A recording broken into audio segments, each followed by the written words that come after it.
योग क्या है? योग स्वयं के अपने केंद्र में प्रतिष्ठित कर देने का एक विधि है, एक उपाय है, एक डिवाइस। हमारे स्वतंत्रता पर जो बेड़ियां लगा हुआ है गुलामी का, हमारे जीवन में जो दुख है, संताप है और पीड़ा है, इससे मुक्त करने का एक उपाय है। इसे ऐसे समझें क्योंकि आपके हाथ में हथकड़ियां लगा हो तो आपको स्वतंत्रता दिलाने के लिए क्या करना पड़ेगा? निश्चित ही हाथ के हथकड़ियां जो है तोड़ दिया जाएगा, हाथ के हथकड़ियों से मुक्त कर दिया जाएगा, स्वतंत्रता उपलब्ध हो जाएगा। स्वतंत्रता ऐसा नहीं है कहीं से मुझे लाना पड़ेगा, फ्रीडम ऐसा नहीं है कहीं से मुझे उसे खोज कर लाना पड़ेगा। यह खो गया है, वह मेरा स्वभाव है। कुछ गलत आवृत्तियों के कारण, कुछ गलत ढंग से जीने के कारण हमारा दुख से समायोजन हो गया है, आइडेंटिफिकेशन हो गया है और जीवन में जो है हम अपने आप को कांटा महसूस कर रहे हैं, फूल का कुछ पता नहीं। जैसे कोई आदमी बीमार है, तो बीमार है तो डॉक्टर क्या करेगा? कहीं से स्वास्थ्य लाकर उसमें दे देगा? नहीं, स्वास्थ्य तो मनुष्य का स्वभाव है। बीमारी जो है उसे काटने का कोई उपाय बताएगा, कोई विधि, कोई डिवाइस का उपयोग करेगा और बीमारी जब समाप्त हो जाता है तो हम पाते हैं कि हम स्वस्थ ही हैं। तो जो भी शुभ है, जो भी हम हैं, वह हमारा स्वभाव है, उसको कहीं से लाना नहीं होगा। धर्म जो है स्वभाव है, लेकिन जो प्रभाव आ गया है उसको तो मिटाना पड़ेगा। इसी के लिए योग, तरकीब, विधियां, डिवाइस इसका उपयोग करता है। सूरज तो उगा हुआ है लेकिन बादलों के कारण सूरज छिप गया है। सूरज के साथ हमें कुछ नहीं करना पड़ेगा, हमें इंतजार करना पड़ेगा कि बादल कब छट जाता है, फिर सूरज के प्रकाश पृथ्वी को स्पर्श करने लगता है। ऐसा ही हमारा चेतना है। निश्चित परिध है तो केंद्र भी होगा। परिध का तो मुझे बोध है, परिध पर जो घटनाएं घट रहा है, जो लहरें आ रहा है, दुख का, संताप का, पीड़ा का, खुशी का, आनंद का, जो भी लहरें परिध पर आता है, कंपन होता है, उसका बोध तो होता है, मात्र बोध होता है। वह कंपन हम नहीं है, न दुख का कंपन है न सुख का कंपन है, लेकिन उसके बोध होता है। ये दुख आया, ये सुख आया, ये पीड़ा आया, पाँव में कांटा चुभ गया है तो उसका बोध होता है, लेकिन स्वयं अपने अस्तित्व का बोध नहीं होता है। निश्चित परिध होगा तो केंद्र भी होगा, क्योंकि बिना केंद्र का कोई परिध नहीं हो सकता। और परिध से केंद्र तक हम त्रिज्या खींचें तो परिध से केंद्र तक जितना भी त्रिज्याएं हैं, एक त्रिज्या और दूसरे त्रिज्या के बीच दूरी महसूस होगा और परिध जितना लंबा चला जाएगा उतना ही त्रिज्याओं के बीच अधिक दूरी हो जाएगा। लेकिन धीरे धीरे हम सर्किल को छोटा करें और हम परिध से केंद्र की ओर आए और केंद्र पर देखेंगे कि सारा त्रिज्या जो है सो एक ही बिंदु पर है, एक ही स्रोत से प्रवाहमान है। परिध पर हम एक दूसरे से अलग होते हैं, वह अलग है, हम अलग है। अपनी निजता का, व्यक्तित्व का, पर्सनैलिटी का इसका बोध होता है। लेकिन जब हम अपने आंतरिक कोर पर पहुंचते हैं, अपने निज स्वभाव पर पहुंचते हैं, या कुंडली के भाषा में कहें हम चौथे शरीर, आध्यात्मिक शरीर पर पहुंचते हैं, तो वहां देखते हैं कि हम सब एक ही सागर का प्रवाह जो है सभी में हो रहा है। इसे ऐसा समझे कि एक नदी है, नदी में बहुत सारे मटकी रखा हुआ है और प्रत्येक मटकी में पानी भरा हुआ है और प्रत्येक मटकी ये समझता है मेरा पानी अलग है, मेरा पानी अलग है, मेरा पानी अलग है। क्यों? मटकी के जो चारों ओर वाल है, वो दीवार है, उसके कारण मटकी को जो है अपने आप के पृथकता का बोध होता है। लेकिन कोई मटकी अगर ऊपर आए थोड़ा सा तैरकर तो देखेगा कि एक ही सागर का पानी हम सब में भरा हुआ है। फर्क मटकी के ढांचा, बनावट के कारण हम एक दूसरे से, वाल के कारण एक दूसरे से अलग मालूम पड़ते हैं। ये जो दीवार है जो हमारे पृथकता का बोध करवाता है, योग इसी के लिए उपाय है कि हमारा वो जो दीवार है, वो जो बाउंड्री है, वो टूट जाए। गुरु, सदगुरु जो हैं वो छोटे छोटे विधियों को आविष्कार करते हैं, उसके लिए एक प्लेटफॉर्म बनाते, एक ग्राउंड बनाते, कुछ नियम इजाद करते हैं और इस ग्राउंड पर कहते हैं कि इस विधियों को प्रयोग करो। और इस ग्राउंड पर जब हम विधियों को प्रयोग करते हैं तो धीरे धीरे धीरे धीरे हमारा ऊर्जा जो बहिर्मुख है, बाहर गति कर रहा है, वो धीरे धीरे भीतर की ओर गति करता है, अंतर्मुखी होता है। लेकिन ये एक है, एक समय ऐसा आता है जैसे कोई क्रिकेटर है और कोई नया नया खिलाड़ी है, तो पहले तो खुदरा ही रन बनाएगा ना, और बाउंड्री के अंदर ही बनाएगा। खुदरा रन जब बनाएगा, बाउंड्री के बाहर तो बनाएगा नहीं, क्योंकि खेल का कुछ नियम है, कुछ मर्यादा है। ये बाउंड्री है, इसके भीतर ही खेलना है, इसके भीतर ही सारा रूल नियम चलेगा। लेकिन ज्यों ज्यों साधक अपने भीतर गहरे उतरता है, ज्यों ज्यों अपने अंतरतम कोर को छूता है, तो एक क्षण ऐसा होता है कि वो बाउंड्री का फिक्र ही नहीं करता है। वो बाउंड्री का फिक्र ही नहीं करता है कि बाउंड्री का उसको बोध भी नहीं होता। जो असली खिलाड़ी है, जो रनर नहीं है, वो तो चौका और छक्का लगाएगा, और चौका छक्का जब होगा तो बाउंड्री के पार होगा, सीमा के पार होगा। इसी तरह गुरु जो प्लेटफॉर्म देते हैं, विधियां देते हैं, वो छोटे छोटे आंगन है। पहले वहाँ तैरना सीखो। एक ही बार मझधार में तो तैरना सीखोगे नहीं। एक बार जब तुम कुशल तैराक हो गया, अब तुम कहीं भी तैर सकते हो, अब बाउंड्री के बाहर भी खेल सकते हैं। इसीलिए विधियों का आविष्कार हुआ है। उस विधि के द्वारा हम अपने स्वयं को, केंद्र को कैसे स्पर्श करें, ये जो ऊर्जा बाहर प्रवाह कर रहा है, इसको स्वयं की ओर गति कैसे करें। कुछ महत्वपूर्ण बातों पर ध्यान इसके लिए रखना होगा। प्रकृति संतुलन मांगता है। हर एक चीज में प्रकृति का एक संतुलन है। इतना विराट ब्रह्मांड बिना संतुलन को कैसे चलेगा? न शोरगुल कहीं होता है, न कुछ होता है, न एक पिंड दूसरे पिंड से टकराता है, न एक ग्रह दूसरे के रास्ता में आता है। सब पूरा नियम से हो रहा है। लगता है एक गहन आंतरिक अनुशासन है। इसे ही वेद समस्वरता का सिद्धांत कहता है। ऋतंभरा एक गहन ऑर्गेज्म है, एक व्यवस्था है। समय पर मानसून आता है, समय पर सूरज आता है, समय पर बच्चे बाहर निकलते हैं। ये सब जो व्यवस्थाएं हैं, भूख से पहले भोजन की व्यवस्था किया गया, प्यास से पहले पानी की व्यवस्था किया गया। एक क्वाइस तो नहीं है, जैसे विचारक और दार्शनिक कहता है कि ये क्वाइस नहीं, क्वाइस तो नहीं है। बोध हमें नहीं है अपने निज अस्तित्व। तो हमें अपने जीवन में एक संतुलन देना है, और संतुलन का जो बिंदु है, मध्य बिंदु, जब जीवन में संतुलन आएगा तो हम संतुलन के मध्य बिंदु को उपलब्ध हो जाते हैं। और संतुलन का जो मध्य बिंदु है वो परे है, वो न बायां है न दायां है, वो अति नहीं है। हमारा जीवन जो है एक अति में।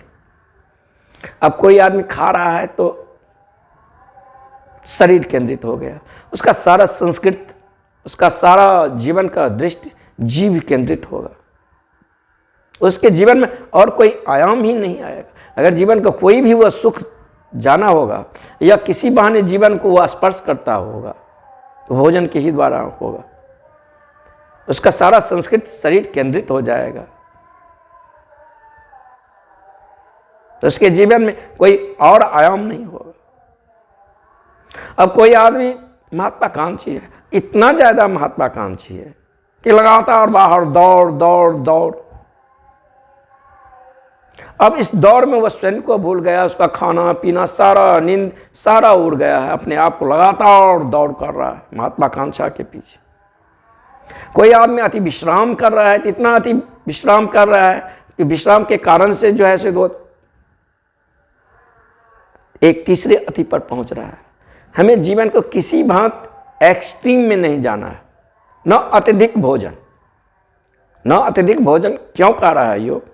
इसलिए कह रहा है जब हम जरूरत से ज़्यादा भोजन कर लेते हैं, जरूरत से ज़्यादा का मतलब भूख है इसीलिए भोजन का जरूरी है, अगर भूख ही नहीं तो भोजन की जरूरत क्या? और भूख की पृष्ठभूमि पर ही भोजन का आनंद आता है। प्यास के पृष्ठभूमि पर पानी को पीने से जो तृप्ति आता है वो प्यास के कारण होता है, पानी के कारण नहीं होता। तो जब भूख लगा है, खाना हम खा रहे हैं, खाना स्वादिष्ट है, एक समय आता है शरीर सूचना देता है जो अब भोजन नहीं, लेकिन फिर भी स्वाद लग रहा है और स्वादिष्ट भोजन है तो मन कहता है थोड़ा और, थोड़ा और, थोड़ा और।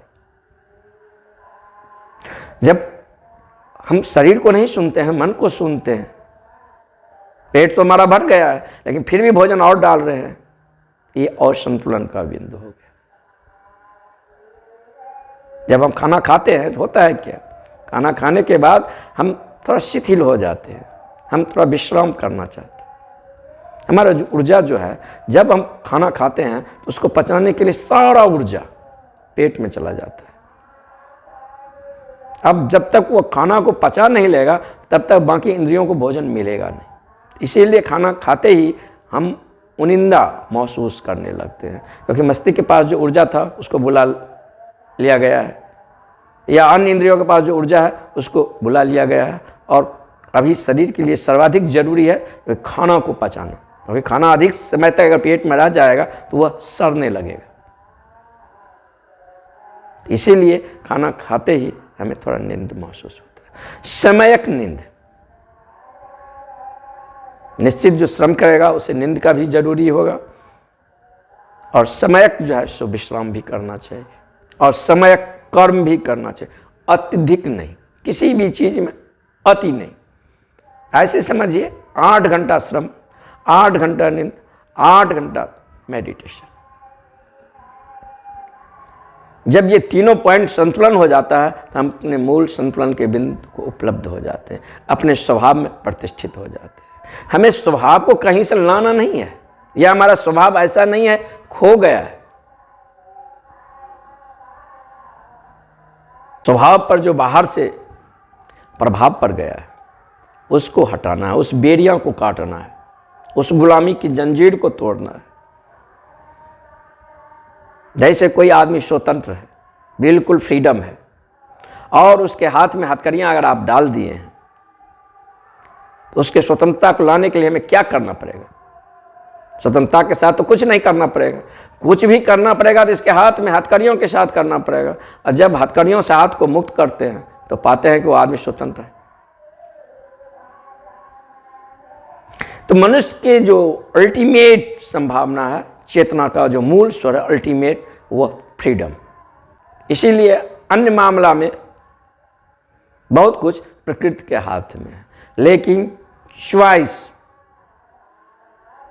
चुनने की जो क्षमता है वह मनुष्य के हाथ में है। चाहे हम राइट चुने या लेफ्ट चुने, हमारे सामने मन बहुत सारा विकल्प लेकर आता है, और उस विकल्प में जब भी हम चुनाव करते हैं उस चुनाव के कारण ही प्रकृति के जितने सारे रूल नियम है हम पर प्रभाव करने लगते हैं। जैसे मान लो कि यहाँ 2 प्रकार के घर हैं, एक ऐसा घर है जो वातानुकूलित है, एक विदाउट वातानुकूलित है। आप जब भी चुनाव करते हैं दोनों घर में से एक घर, वातानुकूलित या विदाउट वातानुकूलित को, उसमें प्रवेश करते ही उस घर के जितने रूल नियम है वो आप पर काम करने लगेगा। घर के सुकून, घर की शांति, घर की सफाई। और जो वातानुकूलित नहीं है उसमें भी प्रवेश करते ही उसका जो रूल नियम है वह आप पर काम करने लगेगा। जब तक प्रवेश नहीं किए थे तब तक हम बाहर थे। एक बार जब हम घर को चुनाव कर लेते हैं तो उस परिवार का टर्म एंड कंडीशन, उस परिवार के जो व्यवस्था है वह हमको प्रभावित करने लगता है। फिर अन्य परिवार की व्यवस्था तो हमें प्रभावित नहीं करता, लेकिन वहाँ जो हमारे बीच संबंधों का एक जाल है वह हमको छूता है, स्पर्श करता है। यही जो हमारा चुनाव का क्षमता है, और ये चुनाव के कारण ही होता है। और साधना जो है चॉइसलेस अवेयरनेस। जैसे बाहर कोई ध्वनि हो रहा है, आप बहुत गौर से सुनते हैं, या कोई म्यूजिक चल रहा है या कोई संगीत चल रहा है, आप उसको क्या करते हैं? गौर से सुनते हैं, आइडेंटिफाइड तो नहीं हो जाते। ऐसे ही कभी कभी अपने भीतर बैठ जाए, मन में वार्तालाप चल रहा है, मन के ट्रैफिक लगातार चल रहा है,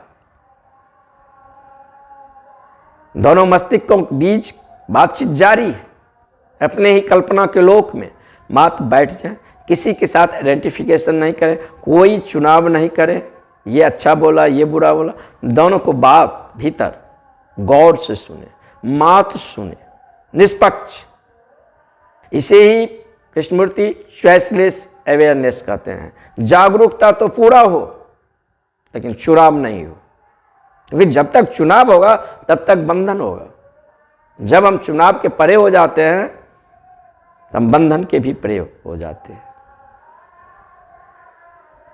तो वो जो बिंदु है चॉइसलेस अवेयरनेस का, जब हम इस पर काम करेंगे, मन में लगातार ये जो शोरगुल चल रहा है, धीरे धीरे देखेंगे मन ठहरना शुरू हो गया है, क्योंकि वो चलता ही है आइडेंटिफिकेशन के कारण। हम ही से ऊर्जा लेता है, हम ही से ईंधन लेता है, हम ही से प्राण लेता है, हम ही पर शासन करता है, देखने ही नहीं देता है। देखने के लिए आंख चाहिए, उस आंख को वो अंधा किया हुआ है। जैसे सूरज पर बदलियां आ जाए, सूरज के प्रकाश पृथ्वी को स्पर्श नहीं करता है, चेतना के पास जो दृष्टि है, वह दृष्टि पर जो है से विचार का आवरण है, वह आवरण जब तक नहीं टूटेगा, वह आवरण जब तक नहीं छटेगा, जब तक मेल्ट नहीं होगा, जब तक पिघलेगा नहीं, तब तक हम अपने स्वभाव में प्रतिष्ठित नहीं होंगे। हम अपने गहरे केंद्र पर जो है लिसनर है, जानने वाले, नोअर है। चेतना का ये स्वभाव है, वो जानने ही वाला है। विज्ञान कहता है कि चेतना है तो मुझे दिखाओ, प्रयोगशाला में साबित करो।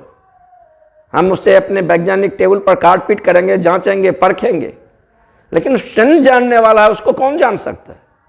The capacity of knowing. Meditation is not anything of the mind, it is something behind the mind. And first step to be playful about it, then you not serious, then start your sunrise in the soul. उसको जानने के उपाय नहीं है, क्योंकि वह जानने ही वाले। किसी को हाथ में सेक करते हैं, गर्म लगा या ठंडा लगा, या उसका हाथ उष्मा युक्त है या उष्मा से रिक्त है, इसको हम जान ही रहे हैं। ये शरीर हमारा एक यंत्र है, एक डिवाइस है, जिसके द्वारा, जिस उपकरण के द्वारा मैं दूसरे को स्पर्श करता हूँ। लेकिन ये डिवाइस, ये हाथ ही नहीं हूँ, इस हाथ के पीछे हम हैं, इस आँख के पीछे हैं। ये जो इंद्रियां हैं, इसको मेरे शरीर में छोटे छोटे होल्स हैं, जिसके द्वारा बाहर के संपर्क में हम आते हैं। और प्रकृति कहता है कि देख, मैं तुझे आंख इसीलिए दिया हूं कि देख मेरे रूप को, कान इसीलिए दिया हूं कि सुन मुझे, जान, स्पर्श के इंद्रियां इसीलिए दिया हूं कि मुझे स्पर्श कर। क्योंकि उनको जानने के लिए जब तक दो द्वंद्व नहीं आएगा, तब तक हम किसी चीज को जान नहीं सकते। आप लगातार सुख में हैं, या जन्म से पैदा ही हेडेक लेकर आए हैं, सर दर्द लेकर, तो आपको ये पता नहीं चलेगा कि हमारे सिर में सर दर्द है। ये पता चलने के लिए एक दिन जब ये सर दर्द समाप्त हो जाएगा, तब पता चलेगा कि मेरे सिर में सर दर्द है। विपरीत के बिना जानना असंभव है। चेतना तो परंपराज्ञामान है, वो होश ही है। फिर भी आश्चर्य लगता है उसे अपने होश का विस्मरण कैसे हो गया। यही अल्टीमेट फ्रीडम है। अगर फ्रीडम ऐसा ही हो, जो होश में है सिर्फ होश ही में रह सकता है, तो एक प्रकार का तो गुलामी हो गया, एक प्रकार का बाउंड्री हो गया। लेकिन फ्रीडम ऐसा हो नहीं, जो चेतना का अल्टीमेट स्वभाव होश है, वो बेहोश भी हो सकता है, वह स्वयं को भूल भी सकता है, अपना विस्मरण भी कर सकता है। जब चेतना स्वयं को विस्मरण करता है तब बाहर से उसका तादात्म्य हो जाता है। बाहर से तादात्म्य होने के कारण ही हमारे जीवन में दुख है, संताप है, पीड़ा है। योग इसी के लिए उपाय करता है। हमारे मन और शरीर के बनावट ही इस प्रकार है कि पाँव में एक कांटा गड़ा कि पूरा चेतना तीर के समान पाँव पर चला गया, और उसका काम ही है जब तक कांटा से शरीर को निजात न दिला दे तब तक लगातार मस्तिष्क को सूचना दे। तो हमारे जीवन में अगर कहीं भी किसी भी प्रकार का असंतुलन आएगा तो उसका काम है, या मन का जो यंत्र है उसका काम ही है कि एरो के समान वो बताएगा शरीर में कुछ विजातीय द्रव्य प्रवेश कर गया। तो हम संतुलन के जो मध्य बिंदु को जब हम खोज लेते हैं तब हम अपने स्वभाव में प्रतिष्ठित हो जाते हैं। तो न अति भोजन, न अति निंद्रा, न अति श्रम, समयक श्रम, समयक निंद्रा, समयक भोजन जो जरूरी है। इसीलिए बुद्ध अपने मार्ग को, जो उनका मार्ग था अष्टांग मार्ग, उसमें जो अष्टांग मार्ग में जो कुछ भी बताए हैं सब में समयक जोड़ दिए। बुद्ध के शिष्य बुद्ध से पूछते हैं कि ये समयक जोड़ रहे हैं, आप ये कह रहे हैं कि अति में नहीं जाना चाहिए, तो ये समयक जो है सो अति तो हो ही गया ना। अतियों को पार करने के लिए ये अति माप, चूंकि यह संतुलन के मध्य बिंदु है। न पल्ला बायां जाना चाहिए न दायां जाना चाहिए, बैलेंस हो जाना चाहिए। जब चेतना स्वयं में प्रतिष्ठित हो जाते हैं बैलेंस हो जाता है। इसका मतलब नहीं कि बाहर से दुख विदा हो जाता है, संताप विदा हो जाता है, दर्द विदा हो जाता है, उसे भूख नहीं लगता है, उसे प्यास नहीं लगता है, उसके शरीर में कांटे चुभाएंगे तो कांटा नहीं गड़ेगा और तीव्र पीड़ा होगा। समस्या तो वैसे की वैसे ही रहेगा, लेकिन उसका आइडेंटिफिकेशन जो था वो टूट जाता है। उसको केंद्र को वो दुख संताप पीड़ा स्पर्श नहीं करता, बाहर है। कृष्ण बुद्धत्व को उपलब्ध हुए हैं, वह बुद्ध बुद्धत्व को उपलब्ध हुए, जिसका मतलब नहीं है कि उनके जीवन से दुख संताप पीड़ा विदा हो गया। प्रकृति के नियम उनके लिए बदल गए। जीवन में फूल भी है और कांटा भी है। जीवन को जो जीने की कला है, अगर हमारा जीने की कला गलत है, हम जीवन में सिर्फ कांटे के ही देखते हैं, तो हमारा माइंड, हमारा ऊर्जा निगेटिव चला गया है। और मन स्वाभाविक रूप से तर्क देगा, जिस फूल में इतना कांटा है, हो सकता है ये फूल काल्पनिक हो, लेकिन इसका दूसरा भी पहलू है। वह हर जगह अपने जीवन में दुख संताप पीड़ा खोज लेगा, लेकिन जीवन का दूसरा भी पहलू है। जहाँ फूल है और फूल के साथ इतना कांटा है, हो सकता है इस फूल को सुरक्षा के लिए हो, इसका रुख मंगल की ओर, विधायक की ओर, फूल पर ध्यान दे। इसका जीवन विधायक की ओर मुड़ गया है। इसका जीवन लगातार अपने ओर जो है सुख को प्रतिध्वनि कर रहा है, और जीवन जो है एक प्रतिध्वनि है। हम जो देते हैं वही हमें बार बार लौट कर आता है, प्रतिध्वनि होता है, अनुगुंज होता है। अगर हम दूसरे के लिए मंगल के भाव से भरे हैं, प्रेम के भाव से भरे हैं, बेशर्त, सशर्त नहीं। सशर्त में तो वासना आ गया, टर्म एंड कंडीशन आ गया। जब मुझे अनुकूल हुआ है तब तो वो अच्छा है, जब मेरा प्रतिकूल हो गया तब वह बुरा है। नहीं, तब आप किसी को प्रेम देते हैं,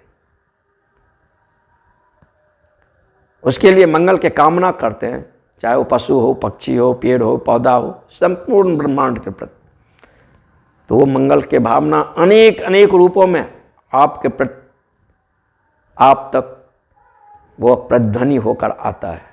और जब हम दूसरे के लिए दुख संताप और पीड़ा से भर जाते हैं तो हमारे भी जीवन में दुख संताप पीड़ा हो जाता है। जो हम दूसरे को देते हैं वही दूसरा हम तक प्रत्यक्ष या अप्रत्यक्ष रूप में वह वेव हम तक पहुंचता है। तो अगर जीवन को बदलना हो तो हमें निगेटिव कांटों पर ध्यान नहीं देना चाहिए, हमें फूल पर ध्यान देना चाहिए। जीवन में असुविधा हो लेकिन बहुत कुछ उसमें भी फूल देखा जा सकता है। कांटों के बीच सुख को खोज लेना, दुख के बीच सुख को खोज लेना, यही कला है जीवन जीने का।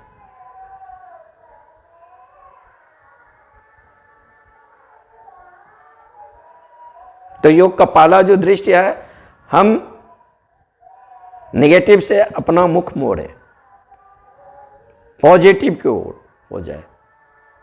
दूसरा, संतुलन के मध्य बिंदु को तलाश करें। हम अपने जीवन को एक खास ढंग से जीने की कला को खोजें। समयक निंद्रा भी जरूरी है, समयक श्रम भी जरूरी है, समयक भोजन भी जरूरी है। तीसरा, हमारे शरीर और मन और भावना के तल पर जो ग्रंथियां हो गया है उसको मेल्ट करना है, हटाना है, शरीर को शुद्ध करना। चौथा, प्राणायाम पर काम करना है। जितना अधिक प्राण लेते हैं उतने हमारे भीतर जागने की संभावना होने लगता है, हम जागने लगते हैं। अभी जो हमारा प्राण ऊर्जा है या हमारा दूसरा बॉडी जो आकाश शरीर है, वह प्राण से पूरा आपूरित नहीं है। अब प्राण से पूरा आपूरित नहीं होने के कारण हम अपने आप को पदार्थगत अधिक महसूस करते हैं और चैतन्य कम। जब हम अधिक प्राणवान होते हैं तो हम अधिक जीवंत होते हैं, अधिक अलाइव हो जाते हैं। तब तीसरा है ध्वनि के द्वारा, ये जो हमारा मन व्यर्थ शोरगुल से भरा है, इसको मोड़ना है। इसका भी केंद्र होता है।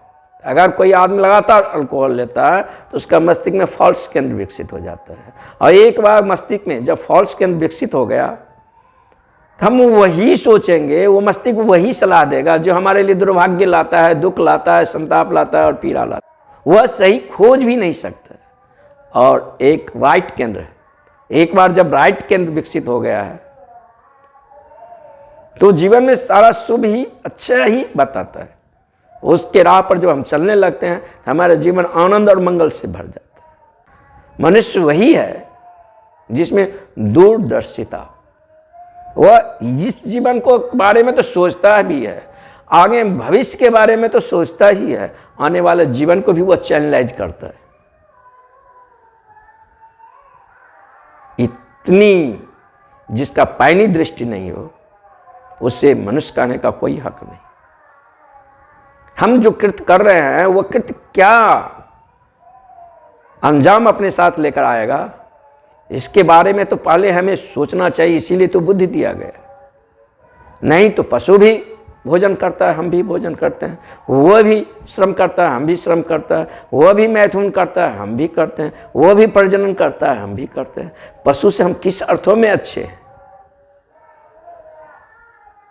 मनुष्य जो सब निकला वो मन से ही निकला है। और प्रत्येक शरीर को अल्टीमेट संभावना तक विकसित करना है। ये शरीर का सीमा है, जहां तक विकसित इसे होना है हो गया। इसके भीतर 7 शरीर और छुपा है। 4 शरीर तक हमें तैयारी चाहिए। 5वां बॉडी बुद्धत्व का बॉडी है, उसके लिए हमें कुछ करना नहीं पड़ेगा, लेकिन सारा श्रम इसी 4 शरीर पर तक करना पड़ेगा। और जब ये 4 शरीर हमारा एलाइव हो जाएगा, जागृत हो जाएगा, तब ये शरीर अनुगामी हो जाएगा अपने दूसरे शरीर का, दूसरा शरीर अनुगामी होगा तीसरा का, तीसरा अनुगामी होगा चौथा का, 5वां में जो पहुंच गया उसे हम बुद्ध कह सकते हैं। अब कुछ करने का जरूरी नहीं है, लेकिन 4 तक तो करना पड़ेगा, श्रम करना पड़ेगा। हमारी संभावना बहुत है। हमारी संभावना उतना ही है जो उतना परमात्मा की संभावना है। प्रत्येक आदमी परमात्मा हो सकता है। प्रत्येक आदमी समाधि लेकर पैदा होता है, भले वो समाधि को उपलब्ध हुआ हो न हो, और उसके संभावना उसको पुकार रहा है। हम अपने द्वार पर दस्तक ही नहीं दें, सड़क पर जो है सो भिक्षापात लेकर भीख मांग रहे हैं, ये हमारा ही दोष। न कोई विधान, न कोई नियत, न कोई भाग्य।